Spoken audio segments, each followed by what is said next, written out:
2 मार्च 1930 साली याच परिसरात 32 नंबरच्या दुकानात जाऊन घेऊन आपण बघत असाल गोदाघाट आहे, रामकुंड आहे, या परिसरात डॉक्टर बाबासाहेब आंबेडकरांसोबत नाशिकच्या भूमिपुत्रांनी काळाराम मंदिर प्रवेश सत्याग्रहाची सुरुवात केलेली आहे.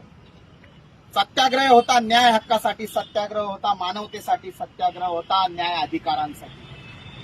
महामानव डॉक्टर बाबासाहेब आंबेडकरांसोबत सर्व सत्याग्रहींना या ठिकाणी अभिवादन करण्यात येत असते.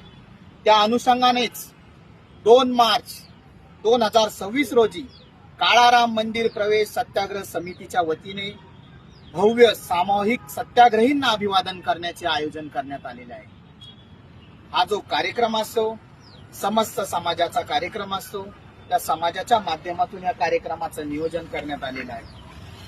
या कार्यक्रमासाठी महाराष्ट्राचे सुप्रसिद्ध गायक साजन आणि विशाल म्हणजे साजन बेंद्रे आणि विशाल चव्हाण व्हीआयपी राहणं व्हीआयपी खाणं फेम त्यांच्या भीमगीतांचा प्रबोधनात्मक कार्यक्रम या ठिकाणी आयोजित करण्यात आलेला आहे. आणि संपूर्ण महाराष्ट्रातून या सत्याग्रहींना अभिवादन करण्यासाठी भीमसैनिक येत असतात. सर्वांचे फोन येत आहेत, मेसेज येत आहेत कार्यक्रमाची रूपरेषा कशी आहे जाणून घेण्यासाठी. तर आपण बघत असाल हा आपला स्टेजचा परिसर आहे. संध्याकाळी इथे कार्यक्रमाचं आयोजन होणार आहे आणि सामूहिक अभिवादन त्यानंतर प्रबोधनात्मक कार्यक्रम होणार आहे.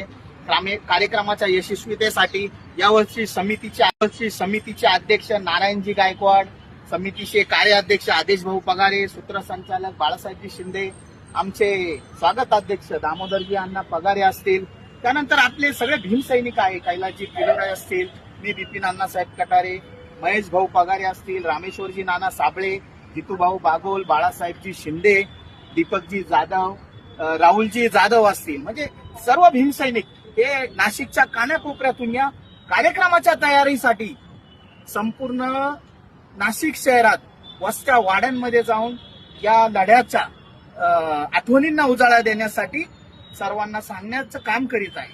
तरी सर्व नागरिकांना, सर्व भीमानुयांना विनंती आहे 2 मार्च 2026 रोजी या ठिकाणी आपल्या हक्क मिळवून देणाऱ्या चळवळीच्या सत्याग्रहाला अभिवादन करण्यासाठी आपण या ठिकाणी उपस्थित राहायचं आहे. जय